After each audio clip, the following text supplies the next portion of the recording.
Gastritis කියන්නේ එපාම කරපු ලෙඩක් කියලා මම අමුතෙන් ඔයාලට කියන්න ඕනේ නෑනේ. සමහර අවුරුදු ගාණක් තිස්සේ ඉඳලා මේ රෝගයෙන් පීඩා විඳිනවා. ඉතින් ඇත්තටම ගැස්ට්‍රයිටිස් කියන එක නිට්ටාටම හොඳ කරන්න පුළුවන්ද? ඔයාලා එනම් මේ වීඩියෝ එක බලන්න. ඔයාලට මේ ක්‍රමය දැනගන්න පුළුවන්.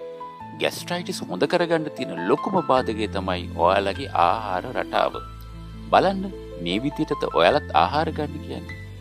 ගැස්ට්‍රයිටිස් තියෙන අය අනිවාර්යයෙන්ම ප්‍රධාන ආහාර වේල් 3 ගන්න ඕනේ.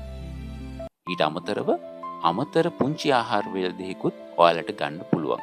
හැබැයි ඔයාලා ගන්න ඕනේ බඩගිනි එන්න ඉස්සෙල්ලා. එහෙම නැත්නම් බඩගිනි එන්න කලින් මේ ආහාර වේල් හැම එකක්ම ගන්න ඕනේ. ඊළඟ දේ තමයි ඔයා ආහාර වේලට පස්සේ වතුර බොන්න එපා. සාමාන්‍යයෙන් පැයකට විතර පස්සේ තමයි වතුර බොන්න ඕනි. ඔයා උදේ නැගිට ගමන්ම හොඳ වතුර වීදුරුවක් ඉස්සෙල්ලාම බොන්න. ඔයා මෙච්චර කල් පුරුදු වෙලා ඉන්නේ පිටි කිරි එකක් බොන්න නම් ඒක නවත්තන්න ඕනේ. ඊළඟ දේ තමයි ඔයාගේ බත් පිඟාන. බලන්න ඔයාගේ බත් පිඟානත් මේ විදිහට තියෙන්නේ කියලා.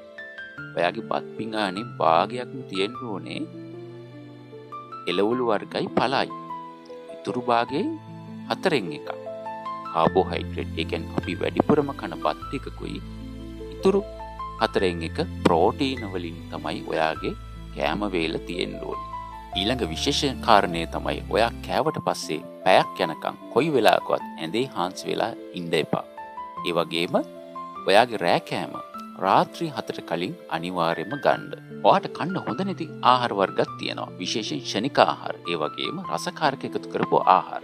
ඒ වගේම මිරිස් සැරෙන් වැඩි ආහාරත් ඔයාට ගන්න හොඳ නැහැ. ඔයාට මිරිස් වෙනුවට ගම්මිරිස් දාන්න පුළුවන් නම් ඒකත් වඩාත් හොඳයි.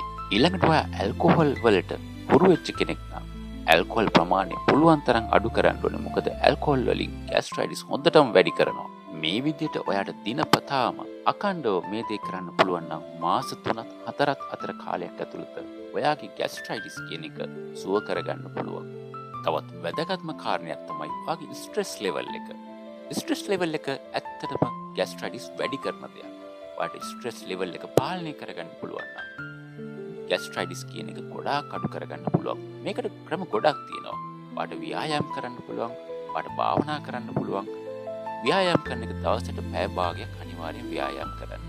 ඒ වගේම තමයි රාත්‍රී නිින්ද කියන එක වඩාත්ම වැදගත්. ඔයා පැය 6කට වඩා එක දිගට සුවබර නිින්දක් ගන්න ඕනේ.